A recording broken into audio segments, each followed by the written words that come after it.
This episode is brought to you by Merge Marketing for all of your needs on print, design, web page design, and security. Go to mergemarketinginc.com.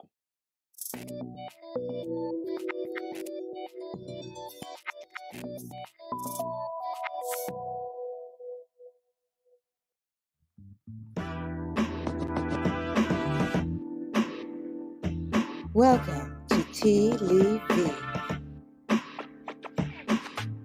I'm your hostess with the mostest, bringing you the entertaining analysis of stars from yesterday in light of today. Awesome. Welcome. Look at that. Welcome. We are Yes. back together. Again. How are you? I'm Yes. great. How are you? Good. However, this time it's a little bit different because last time you came on and I didn't have a show. I was like, it was kind of like a test thing. And Yeah. then because of how good it went, I'm Yeah. like, okay, well, let's continue to try this. And then it slowly developed into a show, Yes. right? So now I have submergelife.com, Woo-hoo! which is my podcast. And not only do I have one, but you have one too. Yes, I'm just starting a podcast, somewhat of a podcast. Yeah, I actually really don't know what I'm doing, but I'm doing something. Which is why we are doing this today. So this is a crossover event. It's so good to have you back. A lot of people love that episode that I had with you, including myself and Adam. There's a whole bunch of people. They're like, hey, Taniska, I missed her. I missed you guys too. I am so glad that you are back. And let's talk about what we are going to talk about today, which is specifically Bredstone Entertainment and our first and our only play. Hopefully not our last. Hopefully not our last. Yeah, so, yeah. But before we get there, let's, what has your podcast been about? Well, my first, I want to say thank you for inviting me to Submerging into Life to your podcast. I really enjoyed the first podcast. I want to say hi to everybody that supported, and it was an awesome experience. I'm so glad that you took the time and you took the energy that you had to produce all the other episodes that have come about. I've really been touched by them, and I know many people have been touched by them as well. I am excited to be on here to talk about Bredstone, what we did for the season we were together, and hopefully we'll be doing something soon with reuniting with Bredstone, with Submerge, and with Vision. So my podcast basically, you know that I'm a eclectic type of person. I deal with a lot of different issues, and I am just I love being creative, and I love getting downloads from, I like to say, from heaven, from God, and to experiment with different things that are happening in society right now, and how it may impact the climate that we're living in, society that we're living in now. And I also like to do entertainment analysis about stars who have been deceased, and kind of look at some of the great things about them, and then the not so great things about them, and kind of put them in a capsule for people to just kind of look at it and be like, whoa, this is the consequences of it. Maybe I need to show my relative, my child, someone else who is enraptured in the industry, or is enamored with the industry. I've always been the person to I like to show the glamour side, and there is a glamorous side to the industry, but there's also a diabolical side that likes to take people down to the gutter. And that's really and that's really a passion of mine, to be able to tell a story, to be able to share parables, and to be able to do videoing, which I've learned, and I am learning how to do videoing, and come from a different perspective. So yeah, I'm super proud of you in going in this. And right now you're exclusively on YouTube, which is Vision. Which, if they're watching this episode, they are hopefully watching it and subscribing to your channel. So that sounds awesome. I can't wait to see what it grows into, because this is just the beginning for yours. It is, yes. And I was encouraged by you. I stepped out. I was like, I need to do something. And you, Mondo, and Brian, and Howard Calling Productions, where we used to minister through and with, which was what the live show that I did with you. You've always been a great foundation and pushing me forward to try different things. So I'm glad to be trying this. I'm doing videoing for the first time. I'm so super excited about it because I don't know what I'm doing, but I like the outcome and how it looks. And so thank you. Yeah, that's why I'm proud of you. You're stepping out, not only just doing the podcast, but you're actually producing all of it, right? You're doing the editing, you're recording, you're writing out your scripts, you're doing everything. I remember you messaging me and you're like, you wanted help for something, and I was super busy and I was kind of laggy, but I was like, hey, but look at this program here, try this, give you little pointers here and there. And then you took it and you just ran with it. And I'm so stoked. I love seeing that out of people, because this is one of the greatest times that we could live when we want to try something. You just go to Google or YouTube and look it up and you can do it. It's right there. So anyhow, so for those that are on television and you don't know what submergelife.com is, submergelife.com is, there's a couple of steps, right? So the first step was to start the podcast, and most of the shows right now are called The Journey, and I'm interviewing people, asking them 2 questions. How are they submerging into life? And then listening to the story that brought them there. So that's the first step. Step number 2 was to develop some merch so that I could sell, and the proceeds from that merch will go to some of the people that are sharing their journey. So I have Matt and Megan, and we came up with a Broke with a Smile line of merch, and the proceeds go to them, and they are serving in an inner city called Jackson neighborhood out here in Fresno. Wonderful. They're hoping to move there, and they just focus on that neighborhood and providing or helping to provide the needs there. Not only just going to a church there, but just living and immersing themselves into that neighborhood. And then we have our friend Loto. I did some stuff and I launched some stuff for him. And he's inside the juvenile justice system, or the juvenile hall system.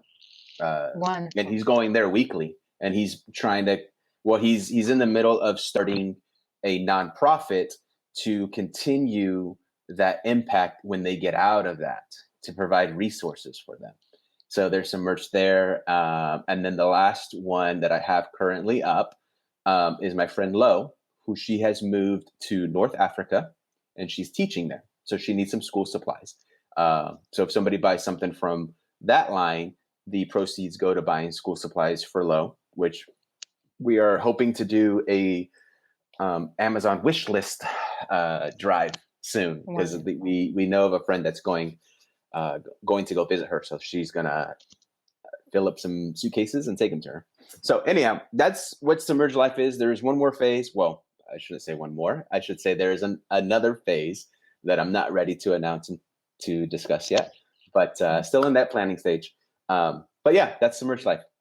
Terrific. All right. Well, let's talk about Bredstone Entertainment, why it started, how it started, and let's just go.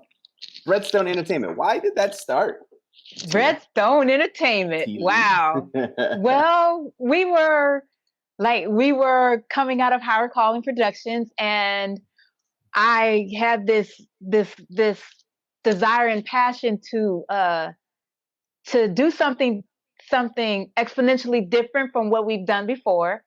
And Tony Rodriguez, Mondo, Armando Mayo, and Brian Huffman and we got together, and we just thought, like, hey, let's do something. Let's work on the script that T's doing, and let's produce it. Let's just do it. Like, why not? Yeah. Let's hold auditions, and let's impact, and let's change the world. Basically, let's change our environment.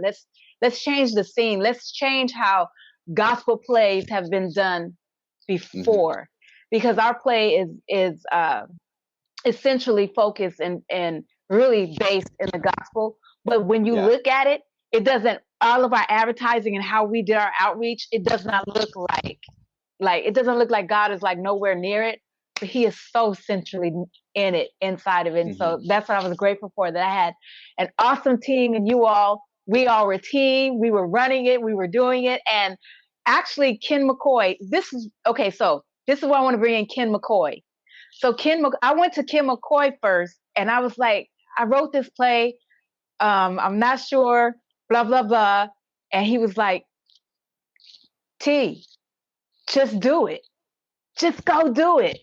And Ken McCoy is a phenomenal entertainment industry person. He does photography. He does videoing. He's like excellent. Like he's done the Oscars. He's done every award show known in mankind. I mean, he's a great, wonderful, wonderful person. And he encouraged me. He was like, you need to get it. You need to go with your crew that you have, and you all just step out and do it. And he said the doors will open. The things that you need, the things you think that you don't have or you don't need, watch the people come. And Tony, what happened? They came. We came. We did. Yeah, they came. We did the auditions. Yes. And they came. The people came. They came. Little by little. They came. Little by little. So that's why I'm trying to get some special guests in here, but for some reason,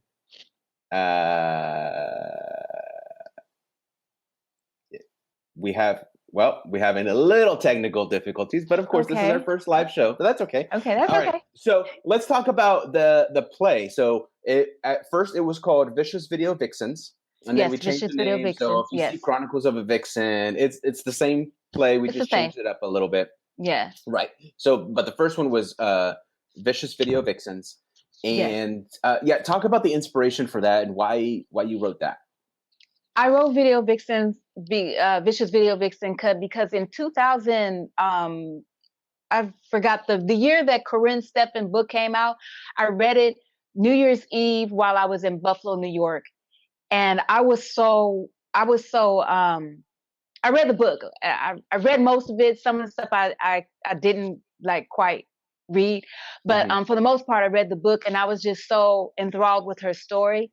And because of my heart went out to her. My heart went out to Karrine Steffans, and my heart went out to a lot of the women who were in the video girls in the industry, in the dance and entertainment, because I had some background in it.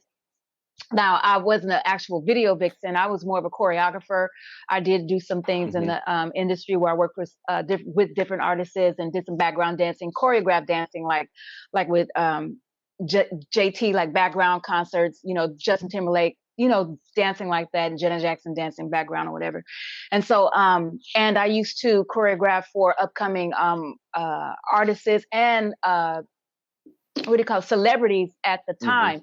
And so, but it was professional dancing, wasn't choreography. But however, at the same time, I was also attending these award shows, and I met a lot of females that were dancers, and that were actresses and singers and dancers, and that will do anything just to be in the spotlight, just to say that they slept with these different celebrities.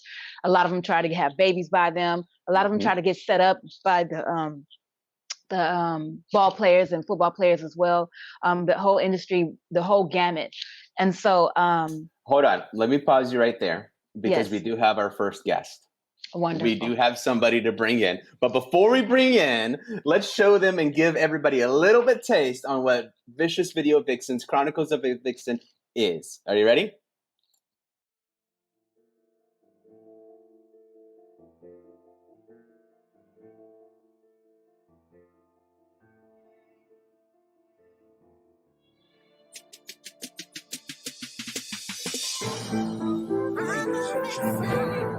Come with me now to the world of intrigue, glamour, pain, and passion.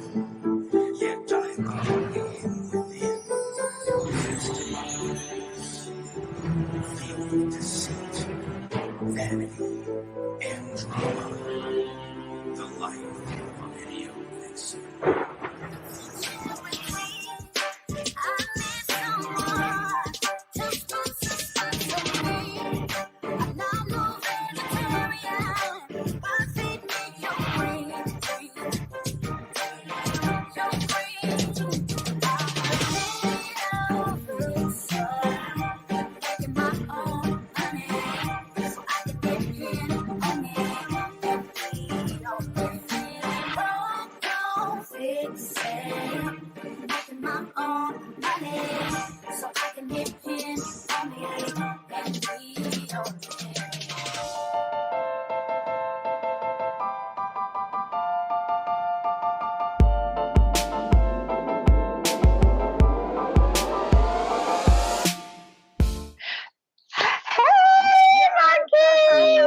welcome.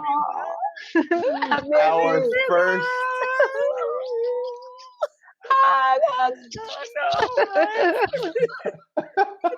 So let me catch everybody up to speed. Throughout the night or throughout this recording, we have asked some of the cast members, former cast members, to come in and have like a mini reunion. Yeah. And so here is our first person that has jumped in. Hello. Like, I had to be the first, right? I'm like, I'm the one that introduces everybody, really. To be right, honest. Lady Mocha in the building, honey. How are you guys doing? We are good. Great. You look wonderful. Thank you. I have to give the Lady Mocha for you. I see. Loving it. Lady Mocha. So Yes. Lady Mocha. What, Tony, you have a question for her? You already have something for her? I just wanted you to kind of like finish up the inspiration for the script, and then I want to talk with Lady Mocha, and we'll ask her some questions about who she played, what was her role, and we'll go from there. Cool? Okay, great. All right. So you were inspired to write this script, and yes. I was inspired because of things I've seen in the background in the entertainment industry. And so when the girls that I was coming and running into contact with and that I was working with, they were willing to do anything. I mean, yeah, just anything. So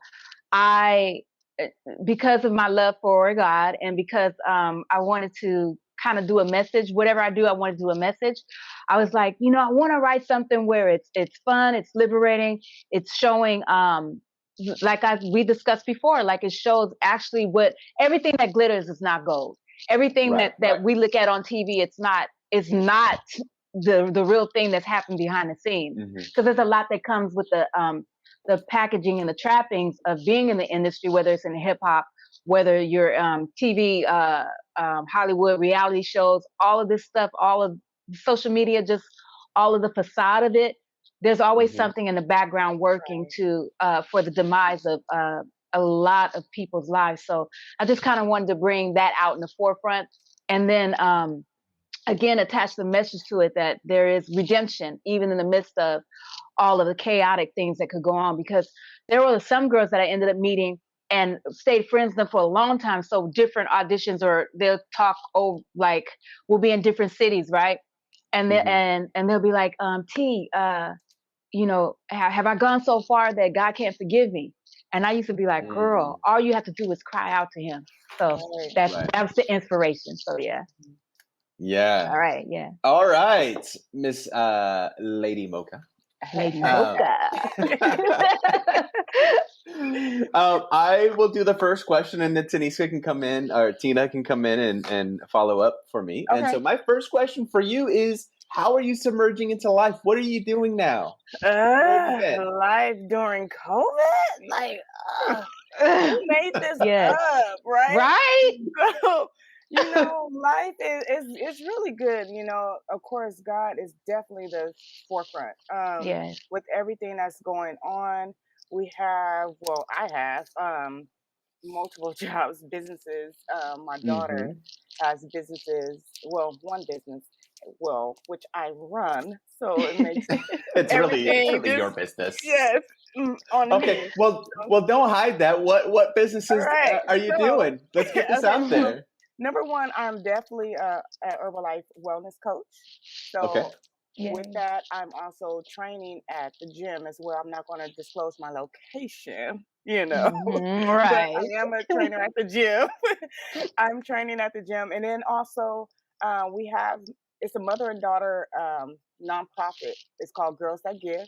And, I have a giving heart. So it trickled down to my daughter, which I love. God-fearing little, and that's the word, train up your child in a way that she should go. And so when she grows older, she does not depart from it. I'm going to stop you. You've got so many businesses that I think I could do a whole show with you. So I want you on my podcast, okay? You and I, we're going to connect. She's on mine too. She's the next one on mine. That was you can go on T's. Well, I do have another guest to bring in. Okay, cool. But I do want you on my show. I've been meaning to you. because you added me on a couple pages, and I'm like, I need to get her on my show. Yeah. But I have this whole list. But I'm getting you on. I'm moving you up. Okay. All right, here we go. Here is guest number 2.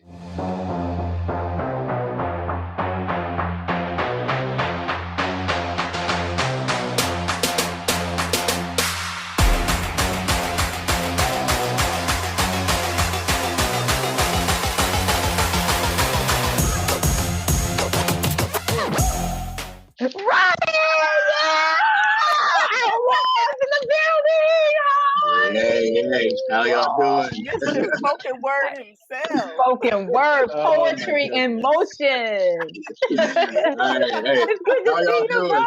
Good. How y'all doing?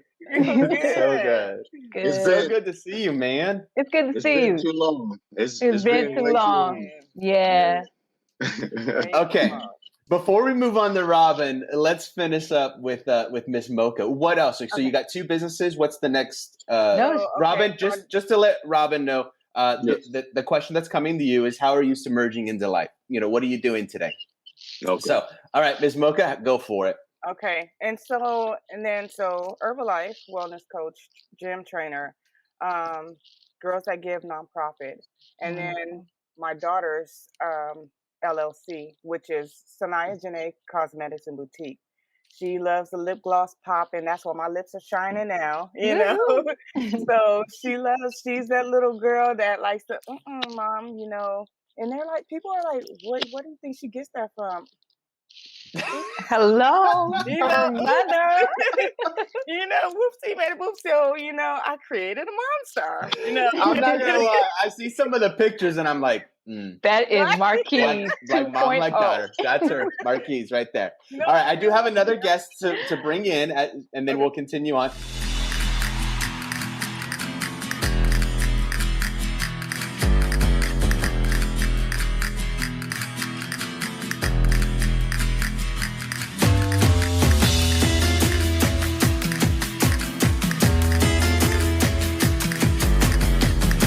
Awesome. Carmen, how are you? You're so pretty. Hi, everybody. Hi. Hello. Hey. All right. I'm gonna cry. My people's in the building. Oh, thank you. All right. Guys, it's so good to see your faces. Yes, same here. See you as well. Of course. I mean, why wouldn't it be to see my face? What's going on in here? I like this. Sorry, Robin. Robin, some things never change. I'm just, I really I'm like just this one. It's okay. All right, I'm just okay. Do you have headphones on, by any chance, Monique? No. I don't know. I think we lost her. Monique, I can't. do you have headphones left? Do I? Yes. Yes. No, I don't. Oh, okay. I hear you guys pretty good. Can you guys hear me? Yeah, we can hear some of the background though. No, honestly, girl, I'm here, and you know what? If I gotta read your lips, I'm gonna read your lips. I can hear you guys good. You can't hear me? No, we can hear you. It's just there's hold an on, let me echo. fix this. There's an echo. There's an echo. That's all. That's all. That's all. All right. How about now? Can you hear me now? Yeah. Yes. Yes. There you go. You know All I'm right. loud, so I'm surprised you guys can't hear me. No, that's right. You are. Never mind. All right. Okay. Markeys. I know we keep interrupting, but we keep having all these guests. You know what? I'm going to go ahead and have my professionals fix my audio, and I'll be right back with you guys. Okay. Can you get tell her to get the headphones? Yeah, I'll text her right now. All right, Markeys. Okay, great. Let's keep going. What are the other 15 businesses that you've got going on? You know what? And that's actually it for right now. Okay. I think. Yeah. That's it. You're like, where's the check mark? Yeah, you know what? Because, those keep me busy. And plus, because, just the moving around, just the parenting, just the, oh my gosh, you see my baby. She is not even my baby anymore. She is my height, my size, same size. Like, I'm looking for her actual job. Okay. Who's hiring 9-year-olds. That's all I want to know. So yeah, I mean, just staying busy. Just She really is staying busy. she is so beautiful. I Thank just love her you. personality. She Yes. she teaches me little things on Instagram because I'm not Instagram savvy. So she'll be Right. like, Miss T, you need to do this. Yes. And I'm glad that she's, she loves everyone. She's Yeah. very respectful, and that's what, like I said before, train up a child in the way that they should go. And I'm glad that was passed down to me, so I could pass it down to mine, and then even those that are watching, not on just on this platform, but social media and everything, because even just the way that we post, what we post, how we post, it all reflects back to someone, some way, somehow, whether it's going to be positive or negative. Our posts, they mean something. So, yeah. Yes, Yeah. that's excellent. I like All that. right, Robin, big guy, man. It's your turn, man. How have you been?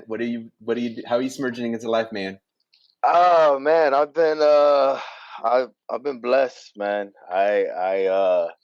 Life has been good. Like I've gotten to points that I've always dreamed about, and now that I'm actually living like that dream, it's like it feels surreal to me. Wow.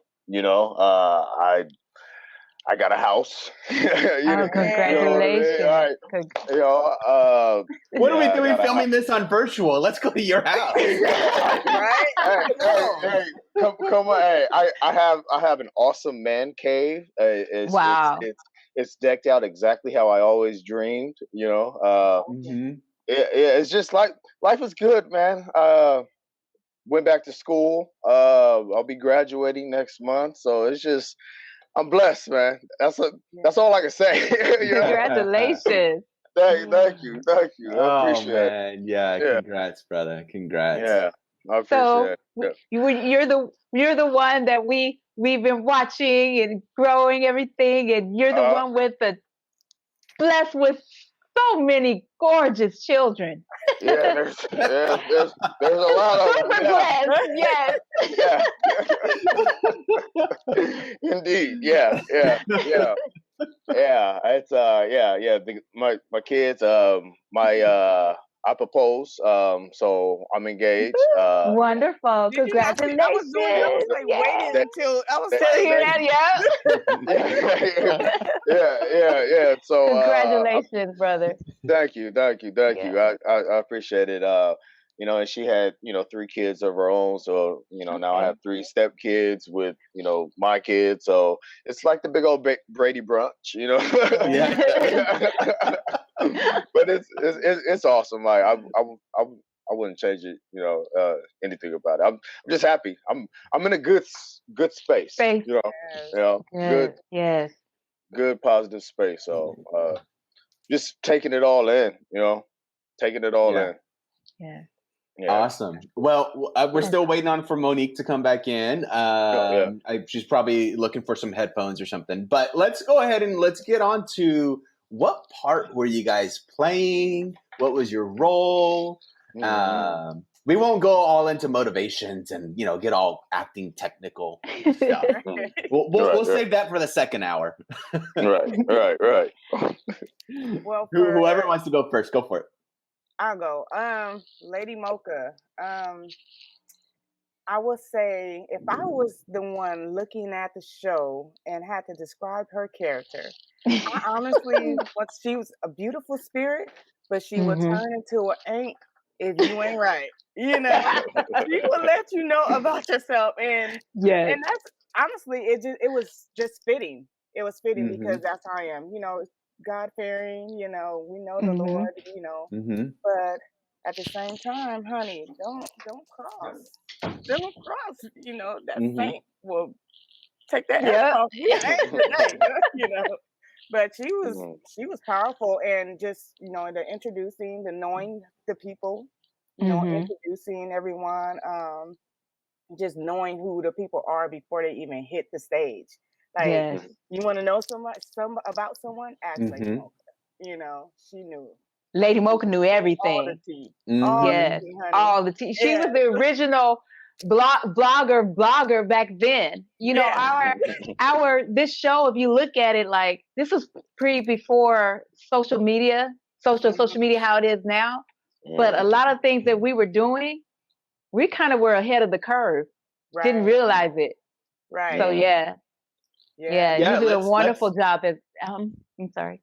Let's release some numbers here. This happened back 11 years ago. Yeah. I feel super 11 old. years. When I was looking at these dates, I was like, oh my gosh. The dates, right? Holy smokes. 11 years. Long time ago. 10 years, 11 years, yes. Yeah, somewhere around there. It was 2010 when one of the shows, I think it was Chronicles. So it means Vicious Video was the year before. Or we were rehearsing and doing all that the year before, something like that. Yeah. Something crazy. All right, Robin, what was your part? Who were you? I had the pleasure of playing Mr. Outlaw himself. Oh no! Outlaw, yeah. And it was awesome. The character, he was faced with a lot of challenges, and it was like a testimony of my own life, everything that I've had to overcome. Outlaw had to overcome, challenges. It was like an emotional roller coaster throughout the entire course of the play. He had this young up and coming rapper coming at him, everything, with his lady, it was just,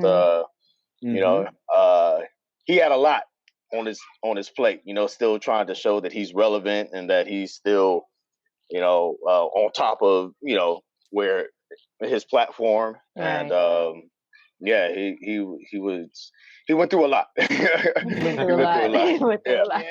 Yeah, he did. But yeah, he persevered though, Yeah, he did. Tina, definitely. Who were you in this whole thing? Oh, we don't want to talk about me. Yes, we do. Anybody else in the room? Anybody else in the room?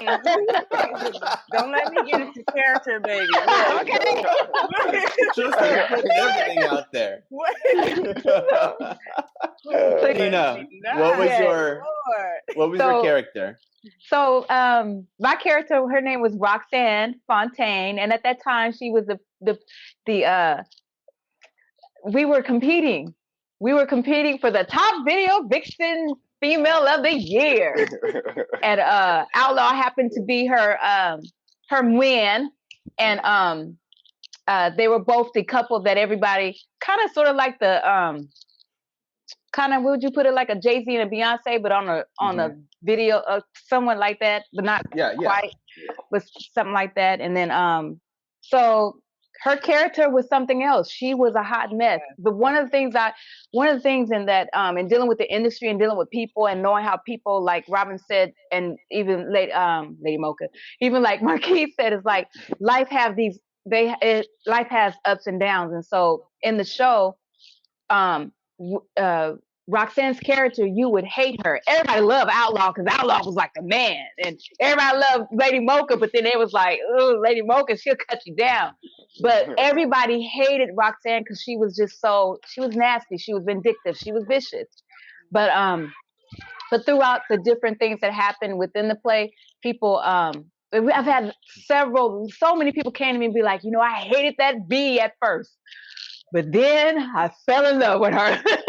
I felt sorry for her. I fell in love with her. And then you were rooting for her, So yeah, that was awesome to play. Yeah. That was awesome to play. Yeah. So we had a lot of talented people in this cast.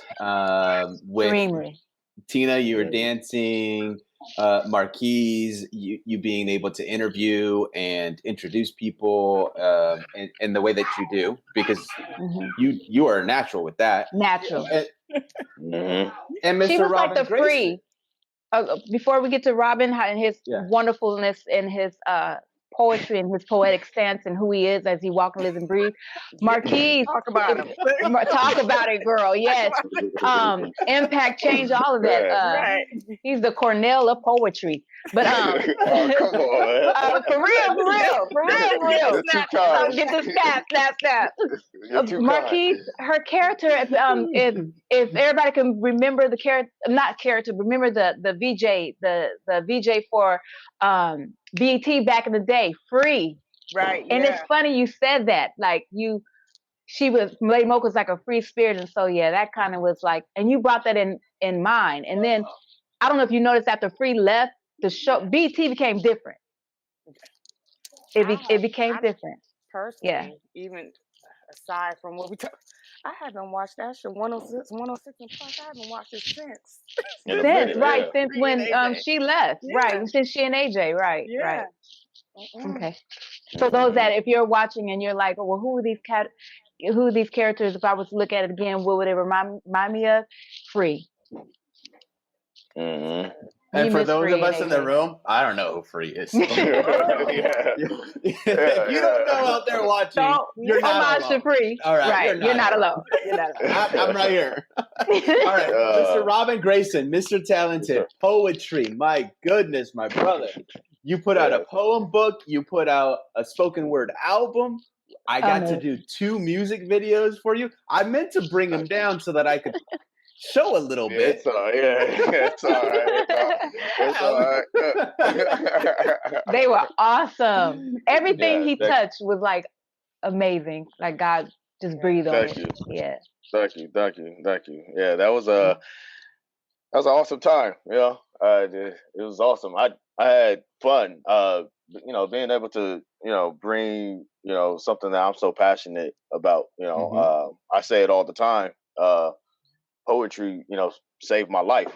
It gave me that outlet that I so desperately needed growing up. It was my outlet. It was my therapy. It was my everything. It got me through some of my darkest moments. Sitting up there with my pencil and my paper and just getting it all out, not holding it in.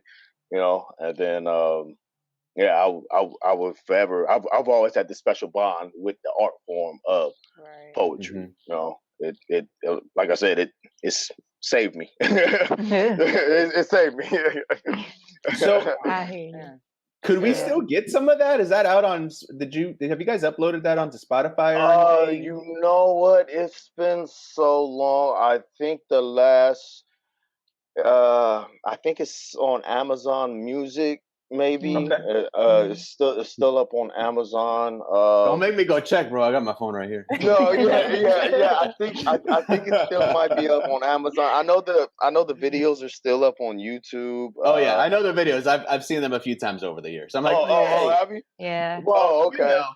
I kind of directed them, so I'm like, well, yeah. You're like, let me go see my directing skills. And then I'm like, it's a good thing Robin was there because he brought it all together. Not great. But yeah, it's been so long. Life is taking me in a different direction. Of course, it's still a passion. And I dibble dabble. I don't do it as much as I was back then. So yeah, it's been so long since I've even looked at it, watched the video, listened to my own stuff, so yeah, it's been a while. Not gonna lie, yeah. Which brings us to the phenomenal Orchestration Records by the Kingpin, Patrick Jabri. Robin, you want to talk about Patrick, and then we'll go. Before we go on, I have confirmed the Robin Grayson project is on Amazon Music. Yeah. Oh, it is. Oh, okay. If you subscribe to Amazon Music, it is there. Oh, that's cool. For unlimited listening. I didn't know that. That's cool. That was just a lucky guess, but cool. That's awesome. I'm gonna check Spotify just for funds while you answer this question. Go ahead. Yeah. Man. Mr. Patrick Jabri, man.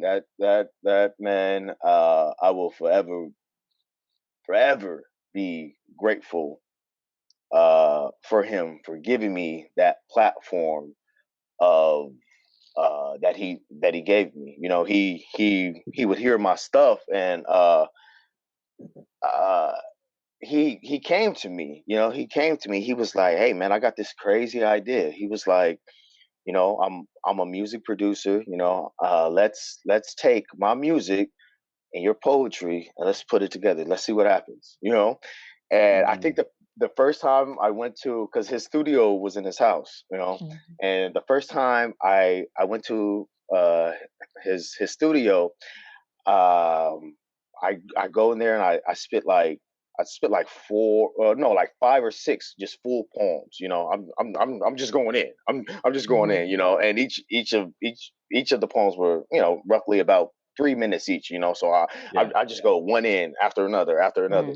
So I give him all this material, and then about 2 weeks later, he sends me these tracks that he comes up with his music with my words over it, and I was like, "Whoa!"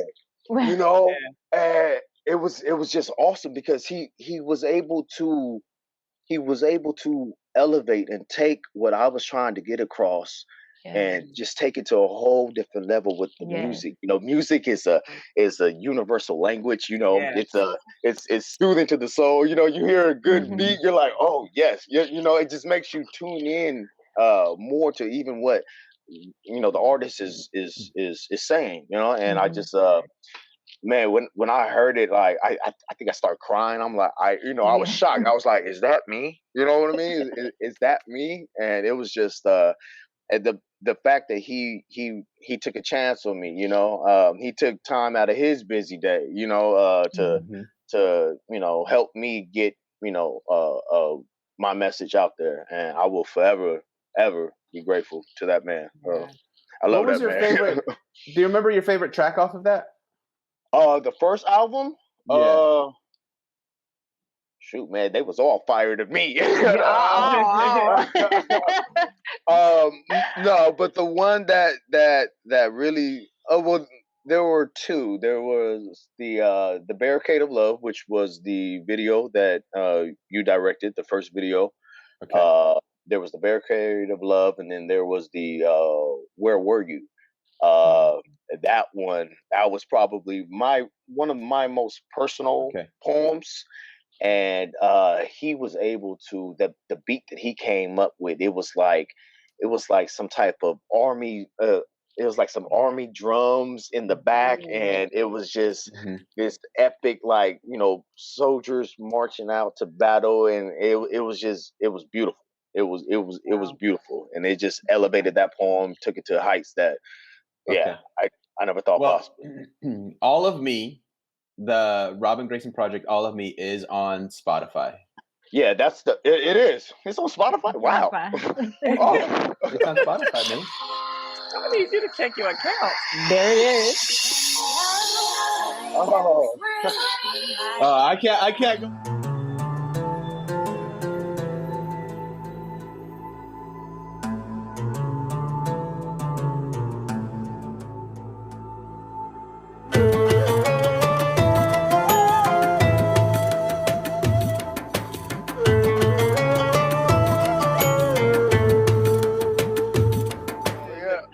Chera is Hey. You're so beautiful. How's it going? Good. We miss you. Love you.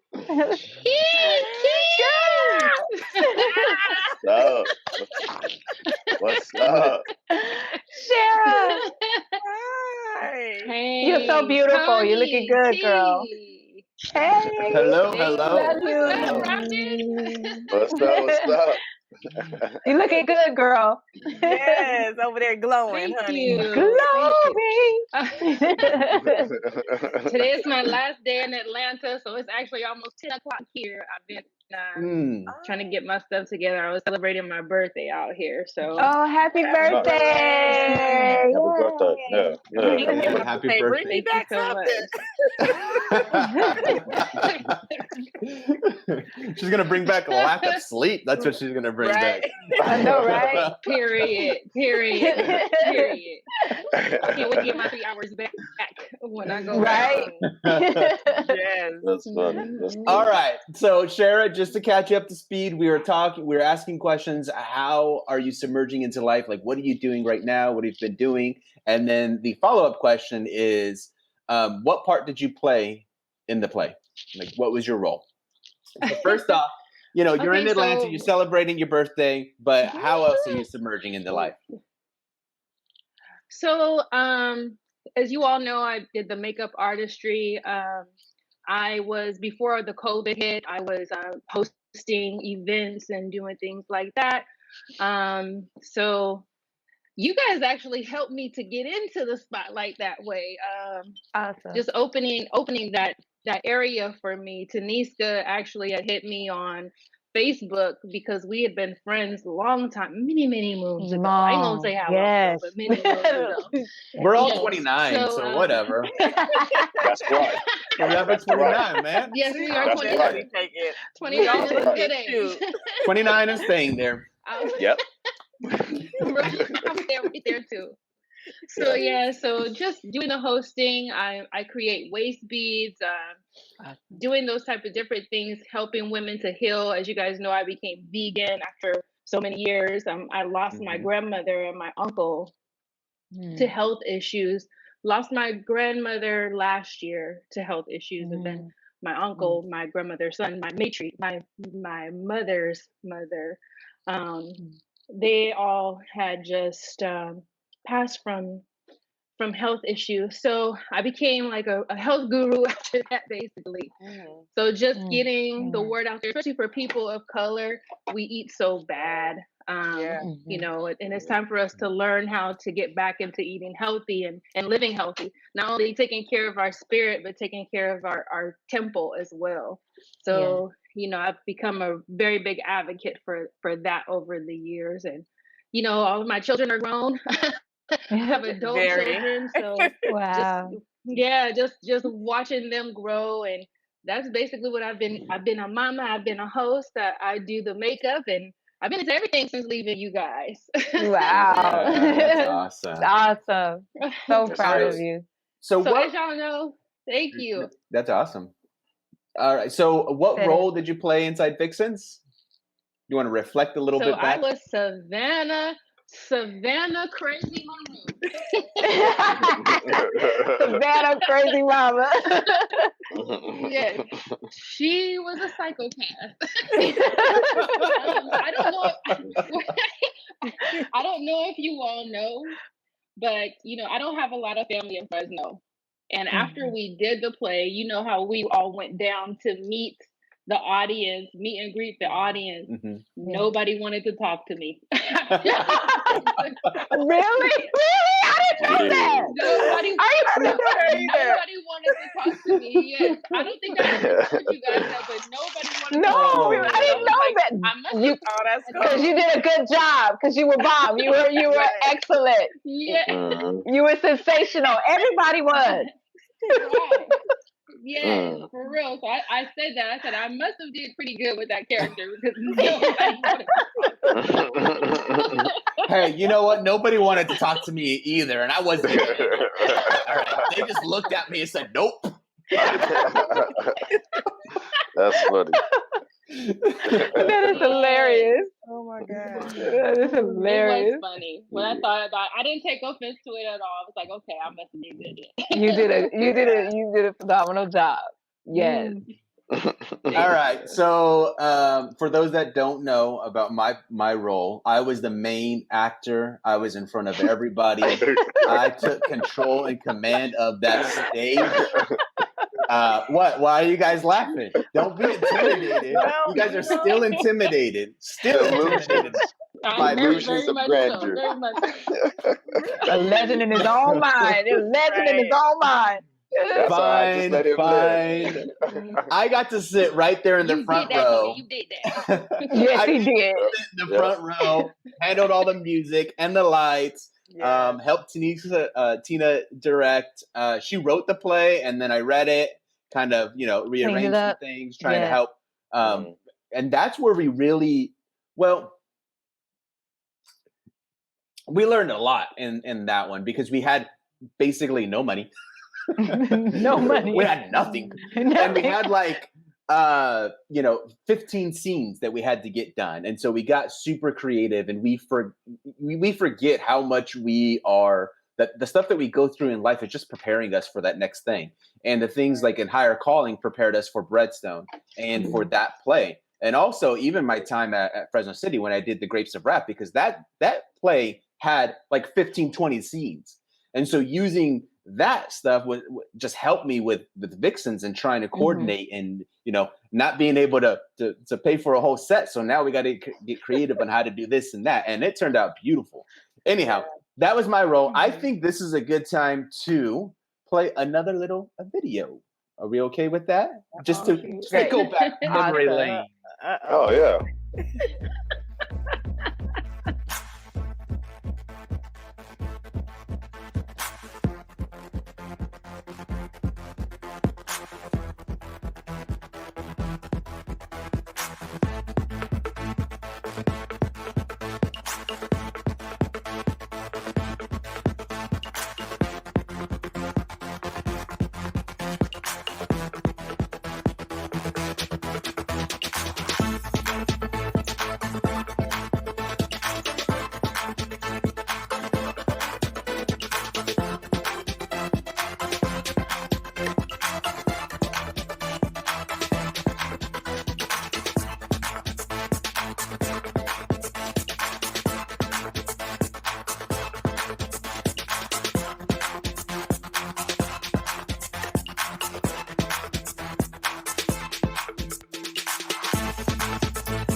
Wow, that was great. Wow. Whoever put that together was awesome. Yeah. And it wasn't me. I'm not saying that because it was me. Anyhow, I have to head out for about 20 minutes. Taniska, the floor is yours. Have fun. I will be back soon. I will be watching on YouTube, so don't talk about me. Okay, we won't talk about you. Behind your back. We talk about you in front of your face. Right. Thank you. See you soon. So Chera, it's so great to have you. Thank you for being on. We love you. I miss you. And like you said, we go way back. We go way back. So what I want to start right now. Crazy to see those clips. I know, right? Everybody looks young. We look so, I know we look so young. We look so young. And when I was putting it together, I was like, oh my gosh, I remember this, I remember that. And it just brought back so many memories. Right. Yeah. So Chera, what I want to ask you, and then I want to ask the rest of you, if you how did you learn about the VV audition, and what were you feeling that day when you auditioned for the role? Do you remember? So like I was saying, yeah, we had reconnected over Facebook, and you asked me if I could sing and if I had any experience on stage, and of course I had. It had been a very long time since I had been on stage, so I was pretty nervous during the audition, and I initially was part of the extras when you all did the first Vixen.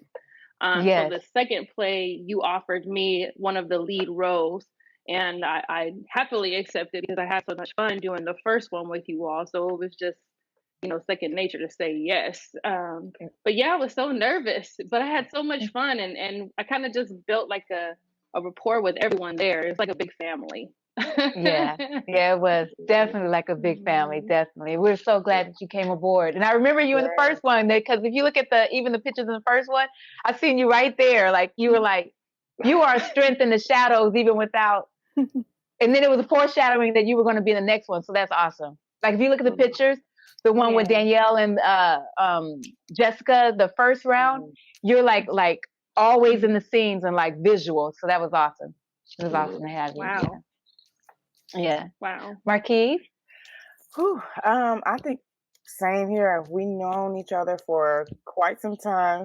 Yes. I mean, should we tell where we met? Yes, tell where we met. Let's remind the people. Let's remind. So listen, T used to come to my job. Right? I used to work at Dwayne and Smith. We call it Dwayne and Smith. So, but she used to come through that drive-through and like, we be talking, chopping it up, holding up the line and everything. So we communicated and exchanged numbers. We just, clicked. Yeah, we just clicked. It was so crazy. But at the time, I was already acting as well. Just doing things with, like, I believe Christian David and other things at school and stuff like that. And so when the opportunity came, I was like, you don't even have to ask me. Like, what's up? What you need? Right. I have open slots. What's up? Let's go. I got some girls too. Like, yeah. That's how Chera was. Chera was the same way. I got some girls. I'll bring them on. Yeah, exactly. So I mean, I was all in. No matter what I needed to do. Yes. No matter what role.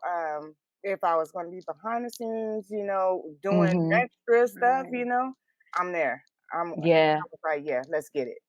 Yeah, you get it, and we got it. We all got it. Yeah, you were excellent. So and we I think we were on in one of Christian shows together too. Oh my gosh. Yeah. So we did a lot in the background. And I remember you from Bad, because you used to go to some of the Bad performances.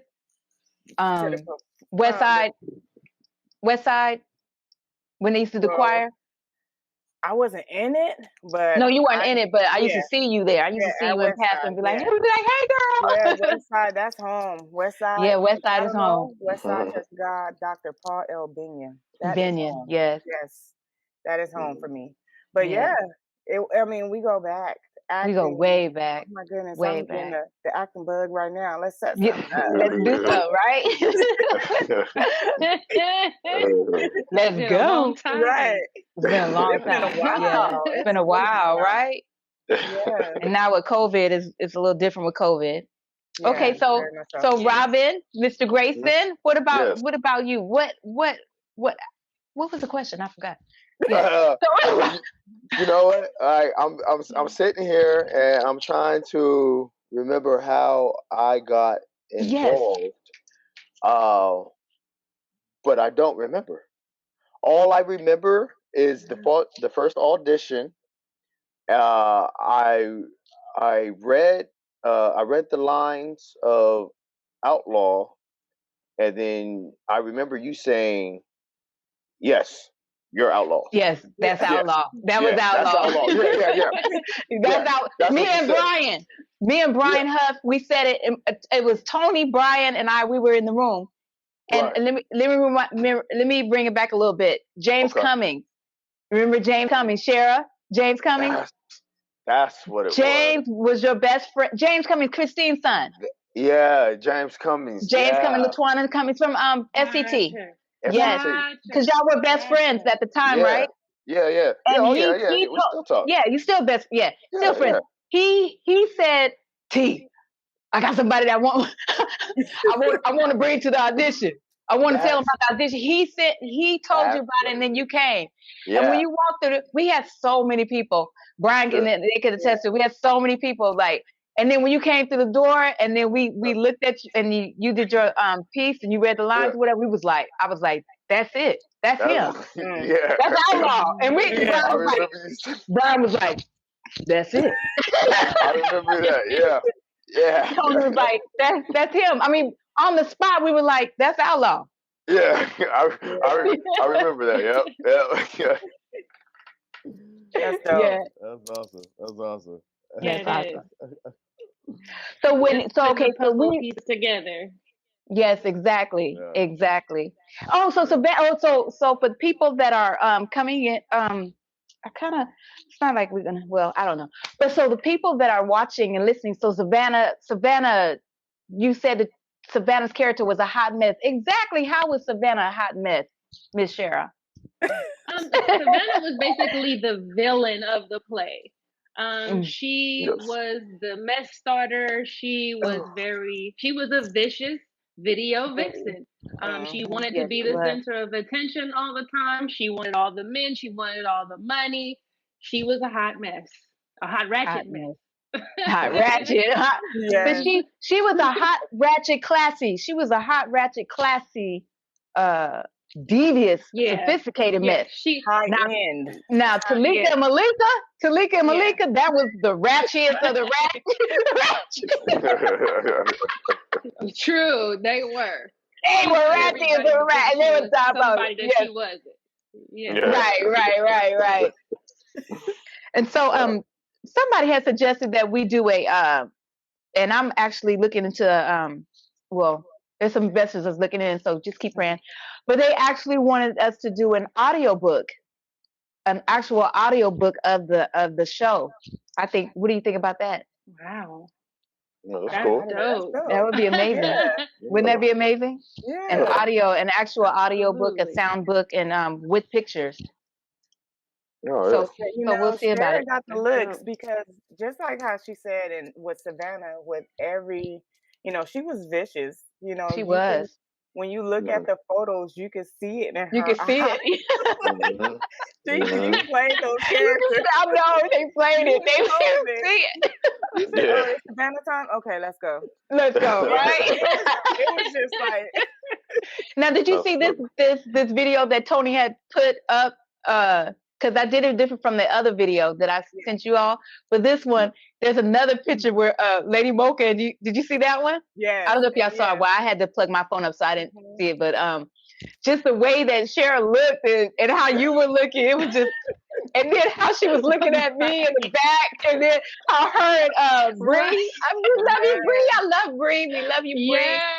Danielle, Mushana, how they were just looking was absolutely like, to look at it, you're like, wow, this girl, everybody played their part. The it was just amazing. The facial expressions, everything. Yeah. So, that was good for an audiobook. It will be good for an audiobook, right? Right? An audiobook, right? And so okay, before I was getting ready to say something else, but what is your favorite VVV memory? Let's start with Robin. Robin Grayson, what's your favorite? I think it had to be man, it was so many awesome memories, man. The rehearsals, from the rehearsals to the the whole production. I mean, it's hard to just pinpoint one. Pinpoint. Yeah. You know, Our rehearsals were lit. Lit. Very Our much rehearsals so. were lit. Very much right? so. The rehearsals was dope. Yeah, Yeah, yeah. they were. I was like, wait, are we paying for the building? Like, do we have to go home? Because No, yeah. I know, right? We had fun. And shouts out to David Bethia Yes, for we allowing did. us. Yes, thank you, David, for giving Oh us yeah, that using that opportunity spot. for using Yeah. the building. Like, if it wasn't for him, like, we would have nowhere to practice. Like, we couldn't Exactly. pay after we, you know. So thank you, Mm. David Bethia. We appreciate you. We love Thank you. But I'm you. sorry, Robin. Thank Go you. ahead. Yeah, No, thank you. yeah.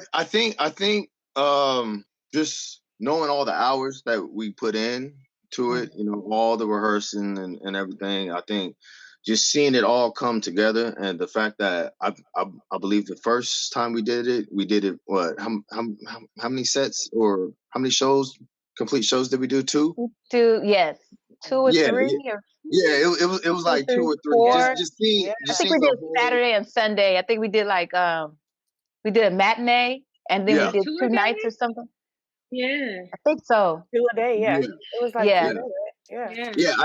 I think Mhm. just seeing it all come together and knowing, you know, all the hard work we put in to it, you know, I I will probably say that will be, you know, my fondest memory, like just seeing the whole thing in its entirety, you know, Right. and seeing the effect that it was having on the audience. I mean, the audience, they were Yes. extremely engaged. Yeah. Extremely Right. engaged. They were. Yes. They were extremely Yes, they like were. I had some of the audience come up to me after, and they were like, "Man, you was wrong. You was wrong for coming at Roxanne like that." I was like, They was into "No, it. hold on." Right. I was like, that was the character. You know what I mean? Right, right. You was wrong. Yeah, you just went in there and started yelling at her. I was like, And you know you in trouble when you get the that character. finger. Yeah. I was like, well, you know, but you know, but just That's not just me. I know, right? right, yeah, just seeing the whole the overall production and seeing the reaction, you know, The from the people. crowd. That was Crowd. that was Yes. Yes. Definitely. The crowd ebbed and Agreed. flowed with us. You know, they Definitely, ebbed yeah. and It flowed. was cool. They were Yeah. feeling it. They were Some really of them feeling it. stayed. Some of them like stayed again for the, you Yes, know, they the next did.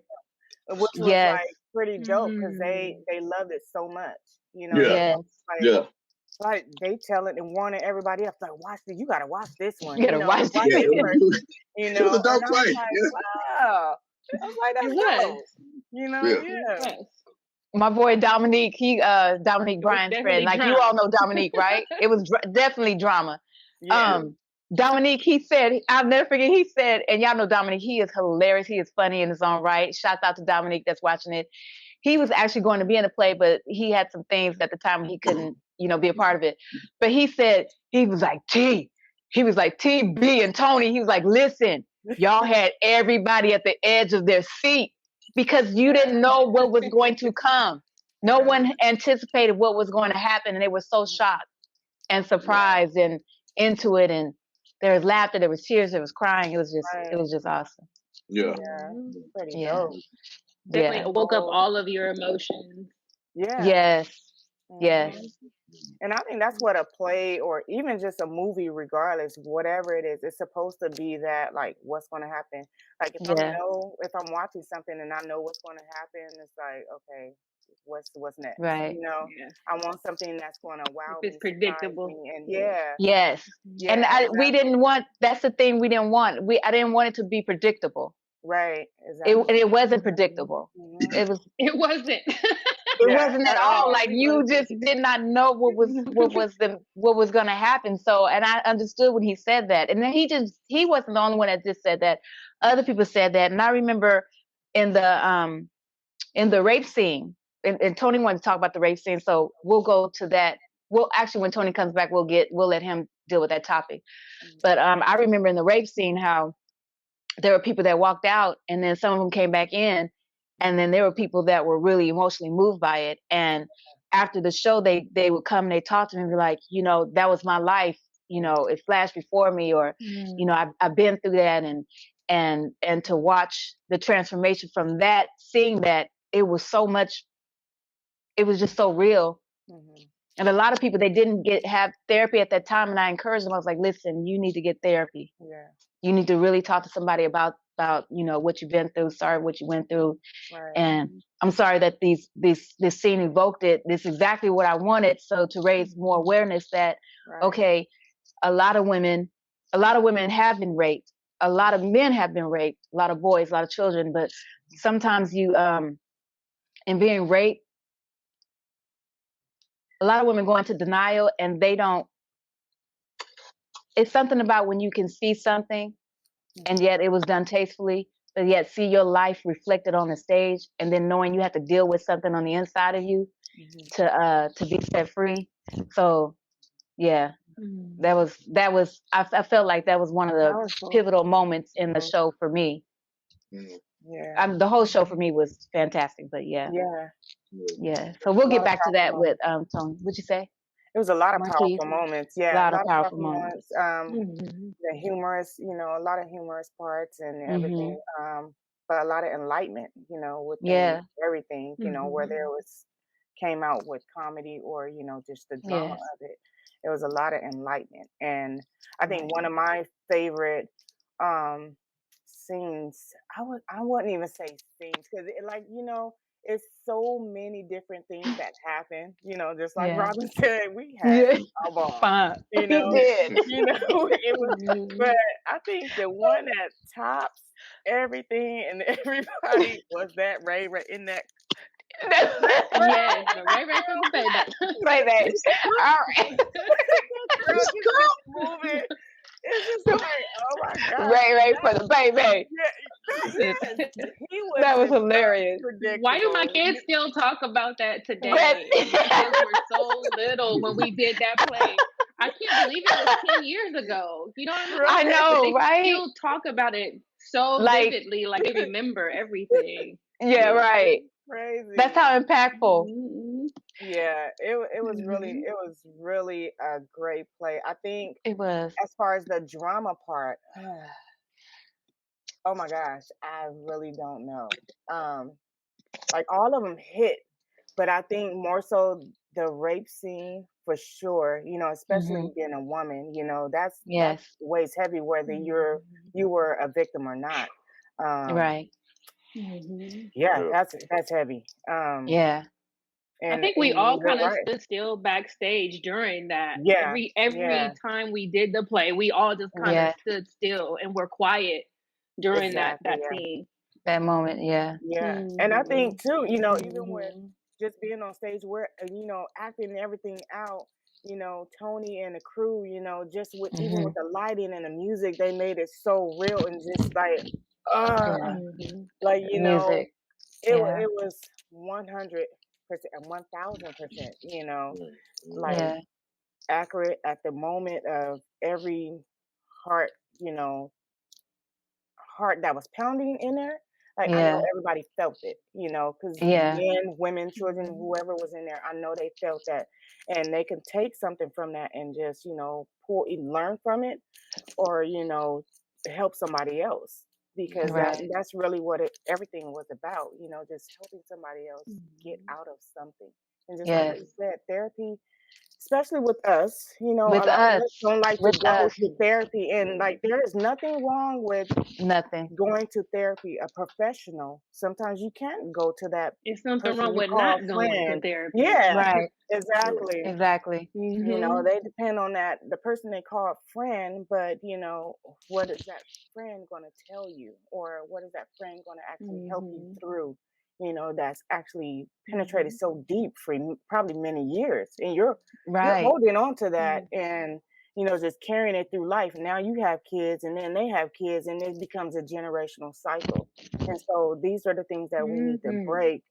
That topic alone is a whole nother podcast. That's a whole nother podcast. Yes. It opens up so much. So I just say for those that are watching, just heal. Really heal in any and every aspect that you went through or going through, find peace and heal. Yes. which right, the healing for the character that was raped, because if we turn this into the audio, we want you to get the audio, so we're not going to give everything away, but I would like to share. Can you elaborate on the Mama Hazel scene? Me? Wow.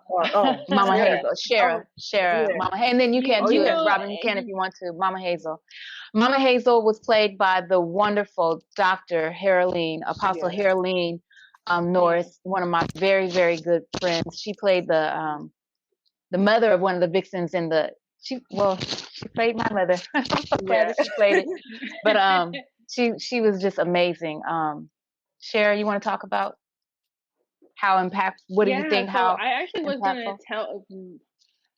Oh my goodness! I was going to say, actually, we had a prayer before one of the shows, and she led that prayer before the show started, and that was one of the most memorable moments for me because it seemed like the spirit just flowed over everyone that particular night, and the show was excellent as always, but there was just a different spirit that particular night. And I promise you guys, like the love, the tears that were shed. This was before we even went on. Before we went on, the tears that were shed, the power, the love, and then for her to do that scene, her prayers were so authentic. Even in the show, like her prayer was so authentic and impactful. It just really, it moved us all. I swear, just like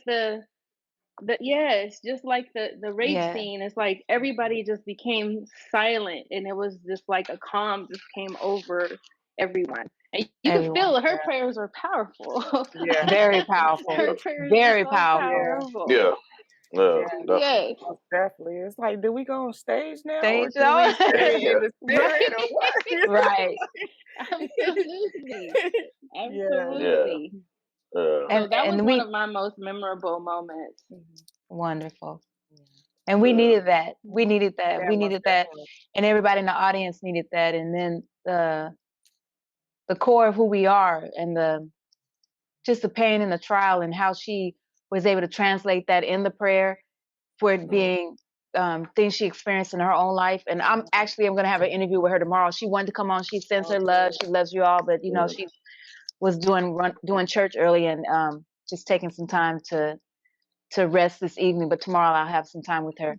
But that was amazing. And that's what the show, for me, everything was impeccably like awesome. Like just everything was awesome. But to me, the core was her scenes, and then the restitution and the reunion, and that for me was like, this is the main reason why, in the midst of like the humor, in the midst of the laughter, in the midst of all the message we were getting across, my thing is that I just redemption, like it doesn't matter how far, like we were talking about before, how when I used to meet all these dancers and choreograph, and when we were in the industry, and just like, because there are a lot of women and a lot of men, but a lot of women who have slept with hundreds, and have had trains ran through them and out, and just to get a bag. Wow. So if you're watching this and you are a stripper, and you're a call girl, or you're an escort, you're watching this for a reason. I want you to know that there is no place you've gone, no place low that you've gone, that God cannot reach out and touch you and minister to your life and save you. The Lord wants to come in. He wants to deal with you. He wants to heal your heart. There's a reason why you're acting out and doing what you do. I know I've been there. I've been a hoe. I've been a slut. I've done things that I'm not proud of as a woman. I was broken in a lot of ways, and I acted out in a lot of ways that was not pleasing to Him, that was not pleasing to myself. I injured my body. But God, He reached down and He forgave me. Jesus Christ forgave me. And he cleansed me, and he washed me, and he purified me, and he sanctified me. He's still cleaning me from a lot. And then he honored me and saw fit to bring a husband in my life that would cherish me and honor me, that we could walk together in the Lord. But I want to talk to you that money that you're making, that fast life you're living, I don't care if you're in Atlanta, if you're in New York, if you're in Chicago right now, if you're in LA, if you're in Alabama, wherever you are right now, if you're in Miami right now, and you're tired and you're feeling suicidal and you're feeling like you can't make it, Jesus Christ loves you. Yeah. He wants to minister you. He wants to save your life. He wants to change your life. He wants you to give it all over to him. Because that money come and goes. And there's a price you pay for that. There's a price in your soul, a price in your mind, your will, and your emotions. There's a heavy price to be paid if you continue in that lifestyle. You know, Markeys, if I want you to elaborate, and Robin or Chera, anyone, if you can elaborate. We wrote about Vixens, or we did Vixens 10 years ago, and Vixens have kind of faded off the scene, right? And I feel like it's been replaced with with the strippers. We've always had strippers. Hey, Monique, welcome back, sweetheart. Everybody. Hi, love you. I'm back. She's back. Yes, I've been she's listening. back. I've been listening. So thank you. Wonderful. Carry on, sister. Thank you. Yes, and your character was awesome too. We'll get to that in a second. So I feel like Vixens have the video Vixens, how it was for that time. It was for that time, but now we're dealing with a whole plethora of a whole nother genre, same viciousness, but I think even more so. It's even worse than it was back then, if it can be. Do you want to elaborate? Anybody want to elaborate on that? What do you see? Like how society is today? Just more glorified. Yeah. Yes. We think about they consider it empowerment, you know. Our society considers it empowerment for women to be hypersexualized. It's okay to be, we're all sexual beings, but to be hypersexualized is a totally different thing, you know. And a lot of women of color are being hypersexualized, and our daughters are looking at these women and they're looking up to these women, and they're saying, "I want to be like this." You know, I don't want to name some characters, but you know, we know who the top people are today, and you know, these young women really believe that is the only way that they can make a bag, you know, or a fast bag, but they don't understand the damage that it does to your psyche and to your body as well. You know, it wears you down and makes you old really fast, and you know, it damages your spirit. It definitely damages your spirit to be hypersexualized. But this is where us as parents, we need to step in and say, hey, this is not somebody that you should be looking up to. You know, we need to monitor our children and monitor what they see. And you know, we are our children's hugest role models, and people need to take accountability for that. My children look up to me more than they look up to anybody. You know, they're a direct reflection of us. So we have to be accountable and say, hey, I don't want you listening to that. I don't want you watching that, because this is not who you are. You know, just because society says it's okay and they say that it's empowerment, it doesn't mean that that's the truth. We can't look at society and look at their standards and say everything that they think or say is true. It's not. Most if I may add, coming from like a boy's mom point of view, as far as also teaching like my sons, you know, my son's 21 now, and all along I always told him, hey, you know what, that's a fast girl. You need to be careful, you know, always treat girls with respect. And bringing up boys is definitely different, because the fact that these young girls, the generation is getting younger and younger and younger. You know, before they're older, you know, not our age. I'm still young though, but you know. We are. A little bit younger, like forever 29. Come on. Forever 29 club. See, and the fact that now these young girls, 14, 15, 16, you know, and the fact that I'm thinking, wow, they look so much older. You know, why is it, besides the fact of that on TV, now it's not just regular TV that you can see that kind of stuff. That girls are proposed as one kind of way. Either they are, and like as you're mentioning, as far as the only kind of position of control or of of how can I say esteem is either she has him in a sexual way, or either her sexuality to gain where she needs to be. And I feel that because of that, as just to piggyback, our boys, the men, they're the ones that are also there watching it, and I have taught my son about porn. I've taught my son, when he was younger, because now, boys, it's so available. It's soft And porn, shoot. Yes. On Right? regular I TV. know. Humping, Yes. humping. What are you talking about? It's everywhere. And I Everywhere. believe that they need to, especially a lot of churches, that some churches will talk about it, a lot of them don't. And you can have your kids go to church every week, every Sunday, and as well as us as a teacher, but is it really being talked about? Because among the peers is the strongest. If we have peers talking among another, whether it's girls or boys, youth, it's so much powerful than an adult talking to them. And I don't know, on that note, I just feel that this is the way it's going to continue to escalate. And I believe that it's not really about video games, it's more about prostituting and sugar daddies, sugar baby. Prostitute and sugar daddies. That's it. That's it. And now He said now that. it's I moved. don't know. I'm too old to be a sugar baby, but whatever. Right. and it's changed some. So some of those problems that we had before are still here, but it's morphed. It's morphed into things like OnlyFans.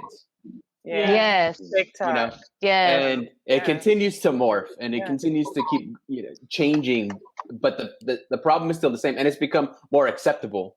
Right? I heard a little bit earlier about not dropping any names, but there are artists out there that are saying, "Yep, this is what I did, and I'm proud of it. I made money. I did me." And it's like, whoa, no. And then the same thing goes for the guys too. Well, I think it's just the millennials in general. The millennials, they're like, okay, we're gonna do what we. I love that they're powerful in that way. It's like, okay, I'm gonna be strong in my beliefs. I'm gonna do what I want to do. But it's like, okay, where is your moral compass? So nobody has like a moral compass anymore. It's just like I want that bag, and that's it, and that's all I'm gonna do. Whatever I have to do to get that bag. Right. Exactly. Man. Well, I did listen to some of what you guys were saying, and I think you guys said some really powerful things. I hope one day we can do this again. That we can do this show. Oh, it would be elevated. It would be totally different. I mean, not different. It would be the same. Everything that you all mentioned. Because I already have a second show in my head that I'm itching to write it down. And it's already like, wow, for real, Lord, like seriously. But we live in a post-COVID area, and things are different. And it would be it would be phenomenal. And I would love to work with with the original cast. I only want to add a couple more people that I think would be phenomenal in addition to this, but it would be the original. Be you all. Yeah. If God opened the door and everything paid. I know, but listen, Chera. So Chera, listen. So y'all listen. So let it down like it's warm. I don't watch. I don't stay as current. I don't know. I don't stay as current, but there's some things I will like. Sometimes Bria will send me stuff, or she'll tell me stuff, or some things that Brianna Knight or Bri Janelle. I miss Bri. Just she was supposed to be in here. She's in Maryland. Hopefully she'll be able to come on before we leave. But Brianna Knight and the younger people, sometimes they'll send me stuff to like look at, and like I'll listen to like. I keep my ear to the ground, but not so much. But if you look at like the Housewives reunion, those women are older, right? Or the Hip Hop Atlanta, like a lot of those women are older, right? Most of them. Most of them are older. Is it Hip Hop Atlanta, Hip Hop Miami, all of those different shows? And then if you look at the queen bee of the rap, she just released a mixtape, right? And then that it was the other little girls from Miami, and so I see some of these, I don't know, but the ones with all the color hair, they're in a younger age, but they got it from the queen bee. So, and she's still doing stuff. So, Chera, I don't know if you heard what I said, but you think if you look at hip hop Atlanta, you look at hip hop, all these other different, I mean, they're older. Right. Yeah. Why not bring a show with us older, wiser? Some of us older and wiser. Yeah. Some never change. Some just did older. change. Some don't. Yeah, just older. Think about it. I think it's a good idea. I really believe that you need to bring it back to stage. I really do. And you know what? Just start a sitcom on YouTube. Yeah. I would like for it to for some reason, I have this thing in my heart about Vegas. I want to do it in Vegas. Should. Everything's open here. And the new strip clubs, but Jack in the Box might not be, but the new strip clubs are. Well, we're not going to go in there. We're not going in there, Monique. I would like for our flyers to go to the strip club, because that's what I'm talking about. See, I'm getting excited. You know, for a while, God actually, I had the honor to go down to Paradise, which is a lot of the girls are working there, and no one was out there at that time. You know, no one was ministering to them, no one was talking to them, and God's like, "Why don't you go down there?" I'm like, "Okay." So I first started by myself. I started talking to some how much I love them and God loves them, and it started growing. And these girls out there, they're thirsty, like they're not thirsty like that kind of thirsty. They are thirsty for the Lord, Yes. And they let me pray with them, and May, please pray for my kids, please pray for me. Yes, ladies, man, you guys to come out just to do an outreach, to go down there and talk to the girls first. Yeah, you will be moved and you will be shaken, and it will actually impact the stage play and anything that you're gonna do even more, because you'll have a real face behind there. Right. That's excellent. I love that. And maybe that's why my heart has moved towards Vegas. So the investors that are looking into the investors, I had already told Tony, I said, listen, the only way we would redo this is everything is paid for, to the point to where they got caviar in their rooms. The airfare, the pay for every character get paid like top notch. The stage, everything, like I'm talking like moolah. We have to have like moolah, and that'd be awesome. That would be awesome. Yeah. I've been broke. I don't care. Like we just do it. I'm broke with a smile. By the way, that reminds me. Go to submergelife.com. You can go get some merch. Broke with a smile. Yes, proceed. Go to some. All right, there we go. There's my plug for my. So I want to talk about. Let's real quick. Let's go back to Patrick Jabri. Patrick Jabri of Orchestration Records. He did our soundtrack. Phenomenal music. What do y'all think about his music for the show? It was so good. Fire. It was awesome. That was phenomenal. Yeah, Chera used to sing for Patrick too, right? Yeah, I spent a lot of time at the Jabri's home, like in the Yes, studio. he did. And I love his wife, their family. They're just so great. Me too. Yeah, and they are out. They're in Germany. They're in Germany. So they would have been a part of this, but they're in Germany. Yeah. We're gonna do another show with different people in different parts of the country or different parts of the world. Now, you guys are all doing stuff. Now, come on. Yeah, let's go.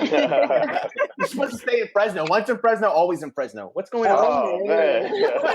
Fresno. I don't know about that. You got no room to speak, Robin. You got a house now. Yeah, you're here for 30 years. Oh man, I might be putting it back on the market here pretty soon. I Right. And then Hubert Q. Rios. Hubert was supposed to come in. I don't know what happened, but he was supposed to come in. He did a lot of our videoing. He was instrumental in writing articles about us. And then when we were going to do the show again, he was going to do the live music for us. So, and we just want to give a shout out to Hubert Q. Yeah. Thank you so much for everything. Thank you. Very good. Thank you.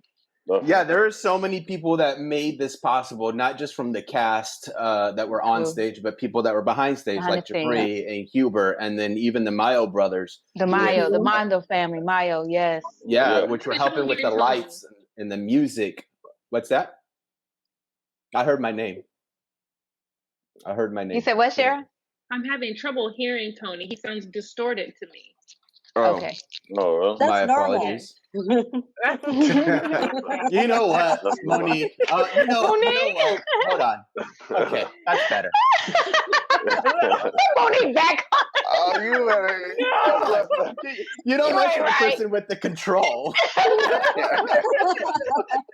That's funny. Yeah, but there are so many people that came alongside, and then even with Q, and he saw the first show, right? He saw the first show, and then he started.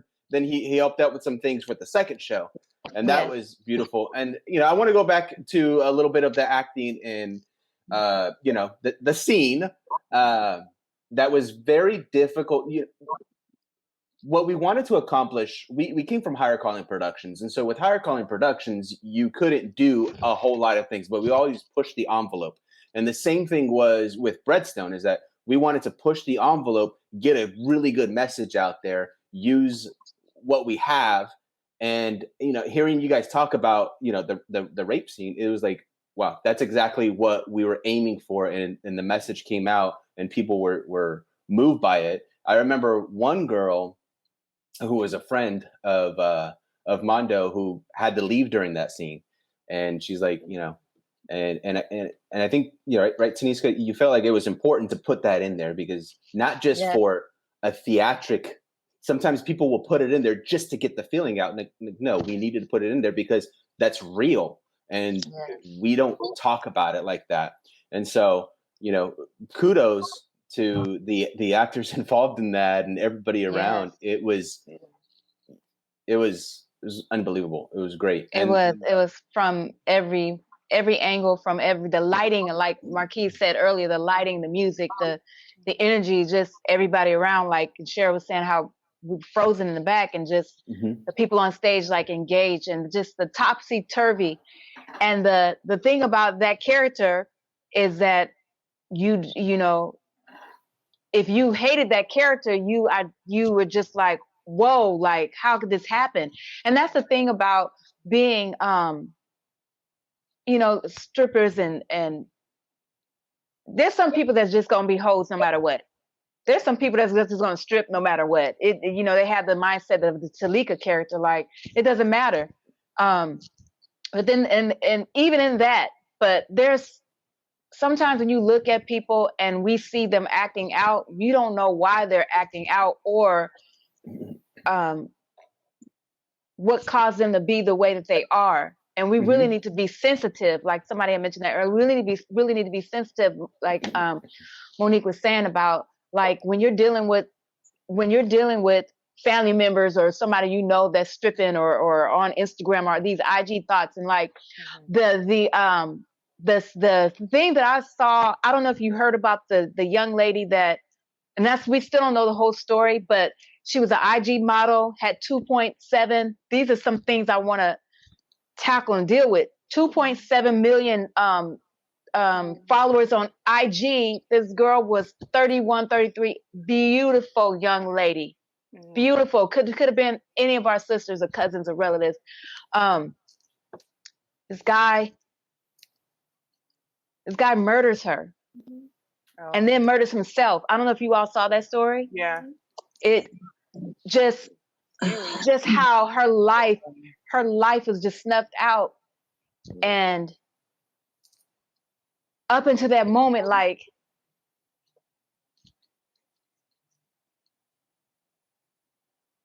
if you look at snapshots in people's lives, you can judge them for where they're at. You can see it.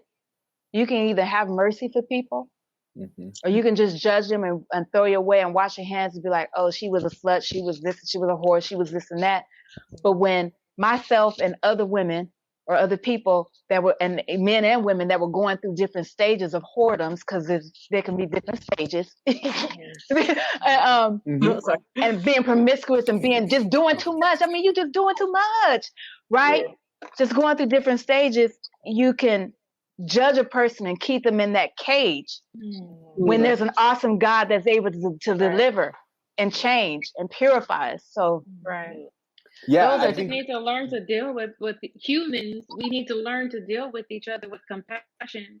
Yes, and I agree. A lot of the reasons why people do the things that they do and we're on these platforms the way we are is because we have been rejected so much by our loved ones, by people who are so close to us. So we're looking for that acceptance and we're looking for that love. So for us to continue to judge these people, it's like, well, hell, why should I do anything good? Because people already gonna look at me the same anyway, you know? Right. Beautifully said. Oh, that's awesome. I'm reminded of my last episode. So there's two extremes. There's the one where it's like, I might as well just go in. That's how I'm going to get the attention. That's how I'm going to get people, you know, like celebrating me. Right. I mean, in my last episode that I just released last week, my friend Gina, she did the opposite, where she was abused at 9. And so she turned to food and she ate a lot so that she could be undesirable. And it's like, oh, whoa. Like that kind of puts a check on. Sometimes it's not just, oh, they're, you know, somebody who has a weight thing isn't because they can't control themselves. It could be something else like that, where it's like, they're trying to make themselves undesirable, because they go the other way. And so I think, you know, we got to tackle that, have that respect, and that empathy for others, no matter what they look like, what they sound like. You don't know what they're going through until you sit down and talk to them. And me, you know, I'll be honest. Like it's been hard for me to talk to my friends about my stuff because I feel like, oh, I got to have it all together. So I didn't for the longest time until I needed to. But it was like, we do that because we don't want to push people away, so we hide and we continue to hide. I remember a couple of stories over this last year where people have committed suicide. That was my last episode that I released, was about suicide, and it's Suicide Prevention Month. But the things that people said about, there were 2 stories, is that they were the most giving people, but nobody knew what was going on in the background until they took their lives. So yeah, we got to have that. We got to have that openness so that people can conversate and have those conversations before it's too late. Whether is they're just being super nice or they're being super horrible, whorish. And it's like, just love them for where they're at right now and help and walk through with them. When it comes to suicide, like, so people are going to reach out, and you don't have to have all the answers. You just got to pick up the phone, listen, and be there. That's it. Right. That's it. You're not there to solve their problem. Just listen. You know, I've been guilty of judging others, you know, especially if I've been there, done that, you know, and I'm definitely guilty of having to do that to people, in which I shouldn't have, you know. And on the other note as well is that people are scared to be vulnerable. People are scared to be vulnerable because we put expectations on one another that we should not. We put realistic expectations on one another in which we should not. Before, I was always didn't know how to be vulnerable, because if I was being vulnerable and opening with you about my junk, how ugly I was, man, you know, like, today I can say I was a very ugly woman. I was vindictive. I was manipulative. I was a very ugly woman for a long time, and I was such in denial. So therefore, if I am willing to open to my ugliness, then another human being feels like, wow, their heart gets touched, and to where they're able to open, you know, because some people get scared. And I talk to everybody. I don't care who you are. You guys know that. And you know, I'm glad they do, because I pray and I hope that what I've been through has not been in vain. And I love learning from other people. I want people to, I want to be approachable and not have a permanent Tony face, like, you know what I'm saying?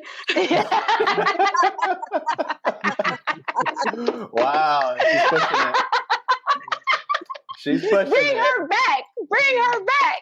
I'm not Oh my judging her or gosh, anything. we're still talking to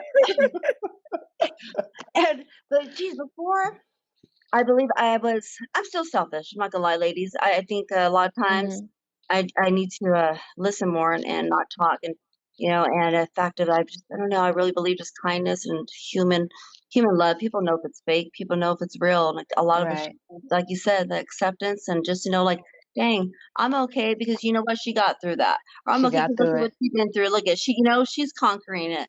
Yes. It's all about sharing our stories, our struggles, and how we overcome it. The journey. Yeah, even if we're in the struggle or in the midst of the ugliness, who cares? Why don't we Right. share that? Why don't? Yes, exactly. And that and out of the ugliness can come beauty. Yeah. you. And it's not for us. If It's usually for somebody else. yes, definitely for somebody else. And Well, that's the beauty of for me. The beauty of it for me is that God. no, go ahead. That God. He's so faithful. Sorry. No. He's faithful. He's so faithful. Well, we had a great time. This was a great. Oh, do you want to say one more thing? Well, I wanted Robin and Markeys to chime in on that. What how do you see the what's happening today as opposed to how is it different today than 10 years ago? Well, The industry, everything. Yeah, everything is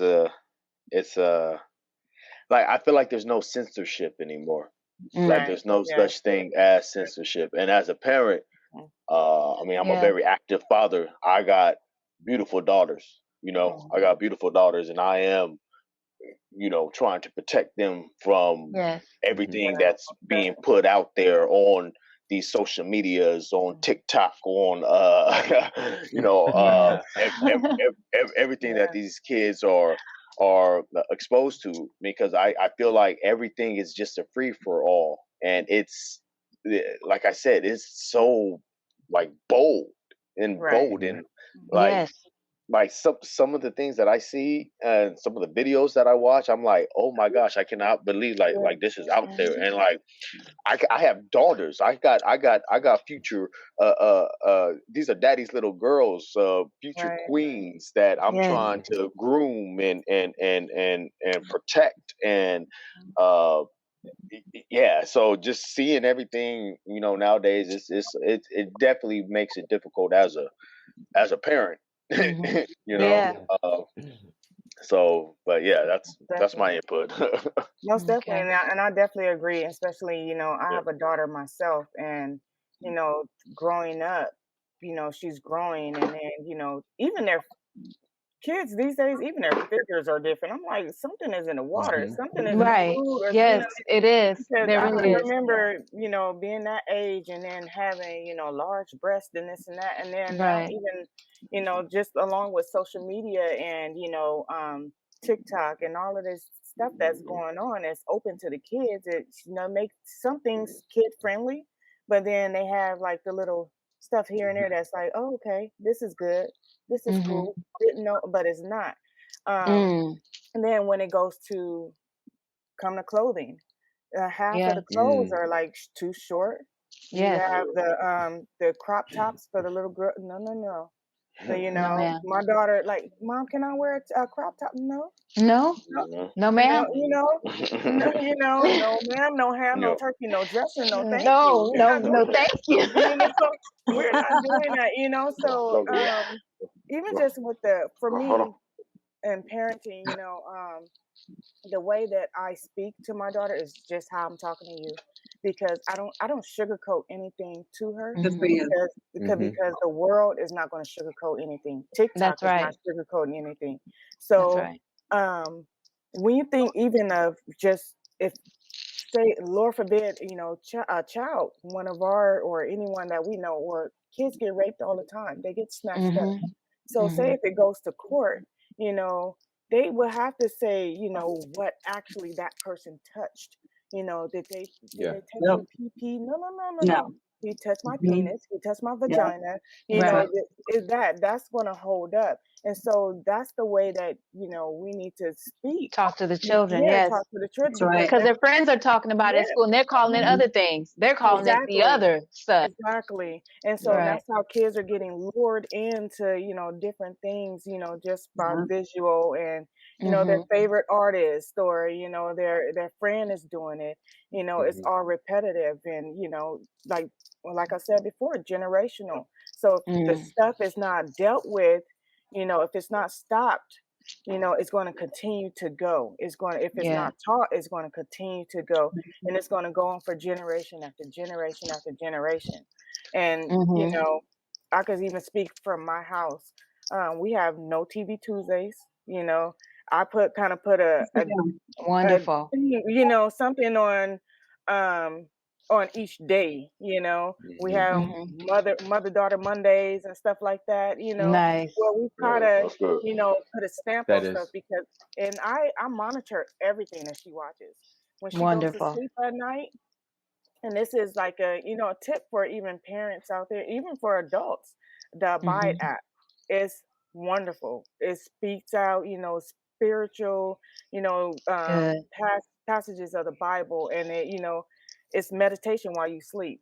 You know, because Wow. even people going to, I don't know if you guys know, but even while we watch it gets in our spirit, you know. Yes, Um, definitely. so what we listen to it, that's all in our spirit, and so that it comes out and it portrays, you know, you wonder why is this person acting like this, or what, you know, from But they're what are history, watching. what they're Yeah. watching, what they seen, what they experienced, and all of that. Yeah. And so I promote the Abide app for sure for adults and Yeah. for kids, because it helps. It's a relaxation, you know. Yeah. You're getting that Thank you. peace of God, you know, the peace Yes. of God that's gonna get you up, and then you're gonna get up and get that morning prayer, you know. Amen. You get that nightly prayer, and you Amen. begin with prayer, you end with prayer, you know. Yeah. Yeah. And Yeah. throughout the day, thank you, Jesus. You go Thank you, on with Jesus. prayer, you know. That's right. So Yeah. if it's like I said, if it's taught, you know, of course some people go astray, but Yes, it happens. But the majority will come back. yeah, Again and again and again.